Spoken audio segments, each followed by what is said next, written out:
ओम शांति। आज 5 मई 2021 है और आज के बाबा के महावाक्यों का स्पष्टीकरण देंगी आदरणीय आशा दीदी। ओम शांति दीदी। ओम शांति। बाबा ने कहा, मीठे बच्चे, श्रीमत पर चलकर सबको सुख दो। आसुरी मत पर दुख देते आए, अब सुख दो, सुख लो।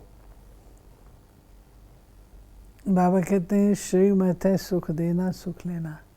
पहले दुख देते दुख लेते थे। बेशक कहते थे दुख हम देते नहीं है, लेकिन कोई देता है तो मिलता है। तो बाबा ने हमको सिखाया, अगर आपको कोई चीज़ दे और आप नहीं लेना चाहते हैं तो आप ना बोल देते हो ना। तो ऐसे अगर आपको कोई दुख देता है तो आप उसको ना बोल दो, उसको लो नहीं, स्वीकार नहीं करो। और सुख देना और सुख लेना। और ये भी बाप दादा सिखाते हैं, हम जब चार्ट चेक करते हैं तो उसमें हम ये तो चेक करते हैं आज मैंने कितनी आत्माओं को सुख, मैंने किसी को दुख तो नहीं दिया। बाबा कहते हैं ये चेक करो कि आज मैंने कितनी आत्माओं को सुख दिया। आपका धंधा सुख देने का है, दुख न लेने का धंधा नहीं है, सुख देने का धंधा है। प्रश्न है, बुद्धिमान बच्चे किस राज को समझने के कारण ऊंच पद पाने का पुरुषार्थ करते हैं? वे समझते हैं कि ये दुख और सुख, हार और जीत का खेल है। अभी आधा कल्प सुख का खेल चलने वाला है, वहां किसी भी प्रकार का दुख नहीं होगा। अब नई राजधानी आने वाली है, उसके लिए बाप अपना परम धाम छोड़कर हम बच्चों को पढ़ाने आए हैं। अब पुरुषार्थ कर ऊंच पद लेना ही है। ये मैटर है हमारे लक्ष्य का कि देखिए, जब हम पढ़ते हैं तो जो बच्चा पढ़ता है वो ये तो नहीं सोचता कि मैं फेल हो जाऊं। वो पढ़ता है इसलिए कि मैं नंबर 1 आऊं। ऐसे बाबा कहते हैं कि हमको ये जब पढ़ाई पढ़ते हैं तो हमको साथ साथ ये लक्ष्य भी रखना है कि हमने नंबर 1 लेना ही है। अगर आप लक्ष्य रख लेते हैं तो आपका पुरुषार्थ तीव्र जाएगा ना। और अगर लक्ष्य नहीं रखा, ठीक है जो नंबर मिल जाएंगे, जितने मिल जाएंगे उतने ही ठीक है, फिर तो ड्रामा भी रखवाला नहीं है, भगवान भी रखवाला नहीं, फिर हम अपनी किस्मत के रखवाले खुद बनते हैं। बाबा ने कहा, आत्मा तमो प्रधान होने के कारण बिल्कुल बेसमझ हो गई है। बच्चे जानते हम कितने बेसमझ थे, अब कितने समझदार बने हैं। बाबा ने कहा कि अन्य सत्संगों में वहाँ कोई प्राप्ति नहीं है। यज्ञ तप दान पुण्य आदि बहुत करते हैं, धक्के खाते रहते हैं, प्राप्ति कुछ भी नहीं है। इस दुनिया ये जो बाबा कहते हैं ना, वहाँ प्राप्ति कुछ नहीं।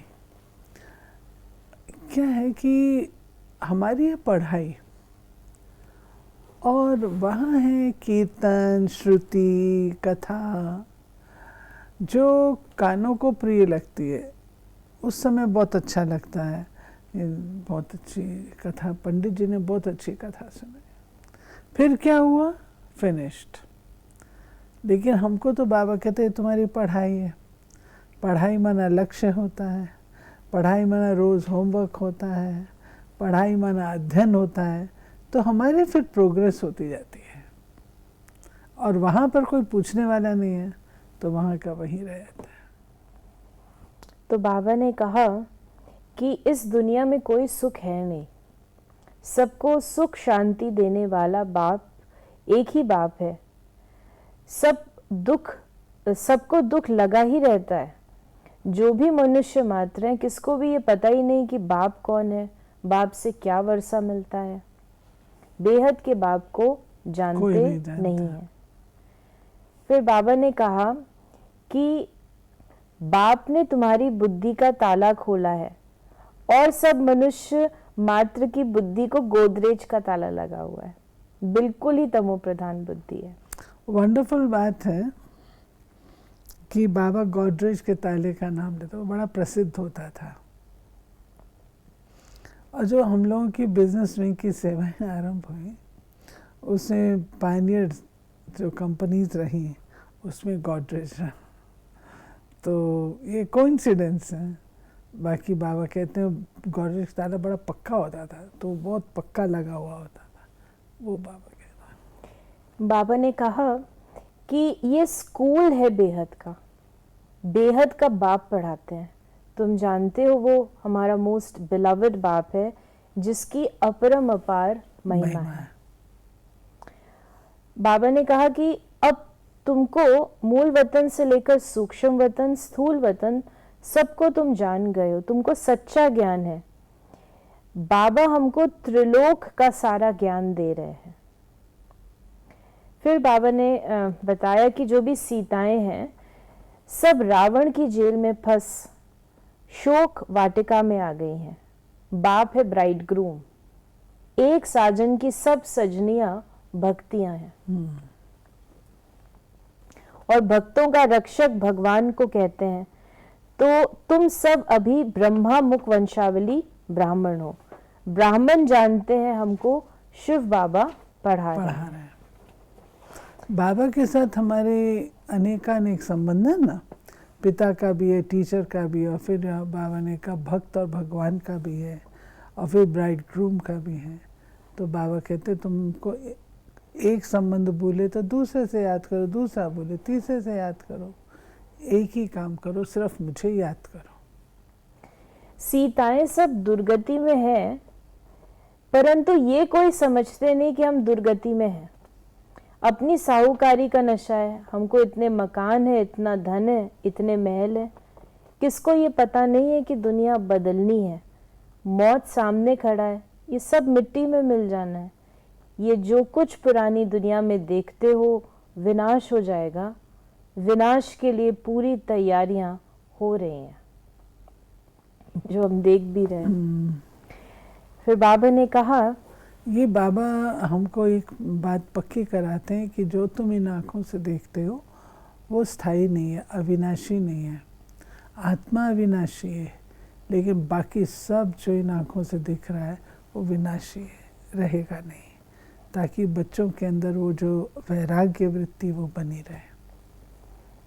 बाबा ने कहा कि समझते हैं आत्मा ये शरीर अब पुराना हुआ, सतयुग में आत्म अभिमानी है, आयु पूरी हुई, इसलिए ये शरीर छोड़ अब नया लेना है। सर्प का जो मिसाल है वो एक खाल पुरानी होती है तो फिर दूसरी नई लेता है।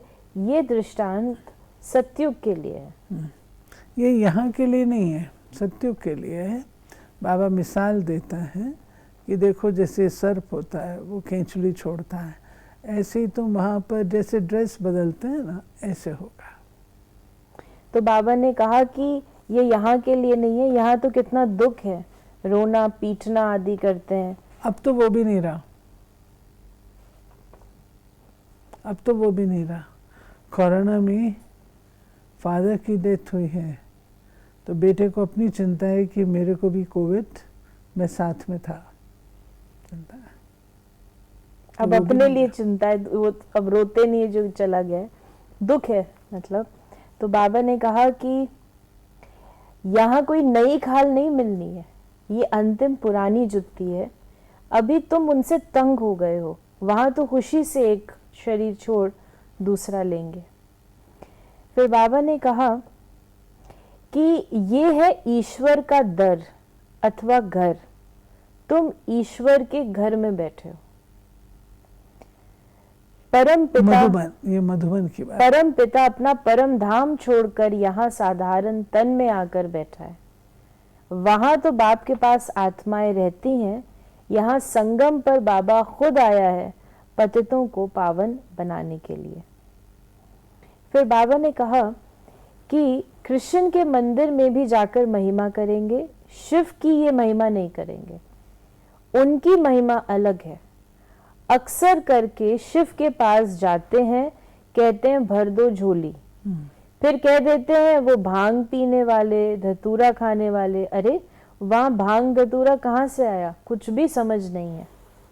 मांगते रहते हैं, पति चाहिए, ये चाहिए, दीपमाला में फिर लक्ष्मी का आह्वान करते हैं, ये भी किसको पता नहीं कि वो कौन है।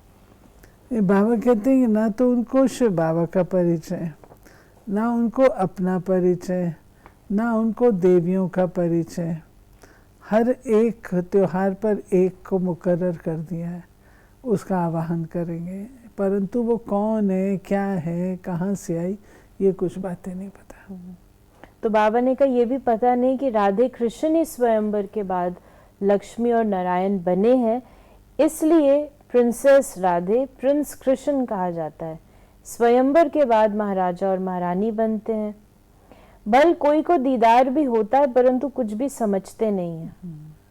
फिर भी भक्तों की भावना अल्पकाल की पूरी करने मैं साक्षात्कार कराता हूँ। फिर बाबा ने कहा कि भक्तों को कराता हूँ, लेकिन यहाँ ये बात नहीं है। साक्षात्कार में माया प्रवेश कर लेगी तो तुम पद भ्रष्ट हो पड़ेंगे। तो बाबा ने आज साक्षात्कार से पद भ्रष्ट भी बताया। क्यों होता है? देखिए, जब कोई आत्मा माया के वश हो जाती है, साक्षात्कार में कैसे वश हो जाती है?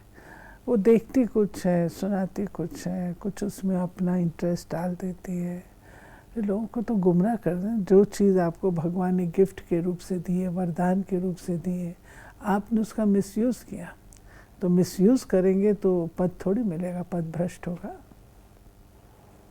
बाबा ने कहा कि बहुत आकर कहते हैं हमको शिव बाबा का साक्षात्कार हुआ। अरे तुमको समझाया है, फायर फ्लाई कितना छोटा होता है, आंखों से देखा जाता है, आत्मा तो उससे भी छोटी है। तो जैसे आत्मा है वैसे परमात्मा है। तो आत्मा का साक्षात्कार हो भी तो भी समझेंगे कुछ नहीं।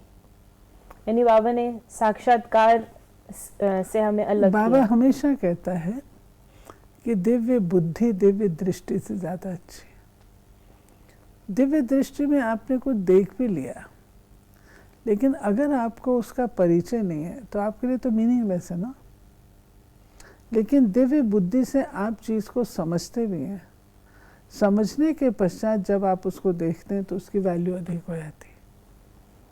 आज का वरदान है, स्वयं की स्मृति में रह अपने हर कर्म को संयम यानी नियम बनाने वाले अथॉरिटी स्वरूप भव। जैसे साकार में स्वयं की स्मृति में रहने से जो कर्म किया वही ब्राह्मण परिवार का संयम बन गया। स्वयं के नशे में रहने के कारण अथॉरिटी से कह सकते थे कि अगर साकार द्वारा कोई उल्टा कर्म भी हो गया तो सुलटा कर देंगे। स्वयं के स्वरूप की स्मृति में रहने से ये नशा रहता है कि कोई कर्म उल्टा हो ही नहीं सकता। आप बच्चे भी जब स्वयं की स्थिति में स्थित रहो तो जो संकल्प चलेगा, जो बोल बोलेंगे, वह कर्म करेंगे, वही संयम नियम बन जाएगा। कितना अच्छा बाबा ने एक्सप्लेन किया। आज का स्लोगन है, पवित्रता का पिलर मजबूत करो तो ये पिलर लाइट हाउस का काम करता रहेगा। देखिए, एक चीज़ है, अगर आप ऑब्जर्व करेंगे तो कौन सी चीज़ लोगों को आकर्षित करती है? छोटा बच्चा अच्छा लगता है क्योंकि प्योर है, इनोसेंट। धर्म नेताएं क्यों सब लोग आकर्षित, क्योंकि प्योर है। कन्याएं क्यों आकर्षित है? प्योर है। आत्म स्थिति क्यों अच्छी लगती है? क्योंकि प्योरिटी हमारा बेस है। मंदिर मूर्तियां क्यों अच्छे लगते हैं? क्योंकि वहाँ जाके मन शुद्ध पवित्र हो जाता है। तो बाबा कहते हैं ये प्योरिटी जो है, जितनी आपकी प्रैक्टिकल में दिखाई देगी उतना ये लाइट हाउस का काम करेगा, लोग आकर्षित होकर आएंगे। तो ये थे बाबा के आज के महावाक्यों का स्पष्टीकरण। यदि आपके मन में भी कोई प्रश्न है तो आप उसे हम तक पहुंचा सकते हैं 8826599309 पर। ओम शांति।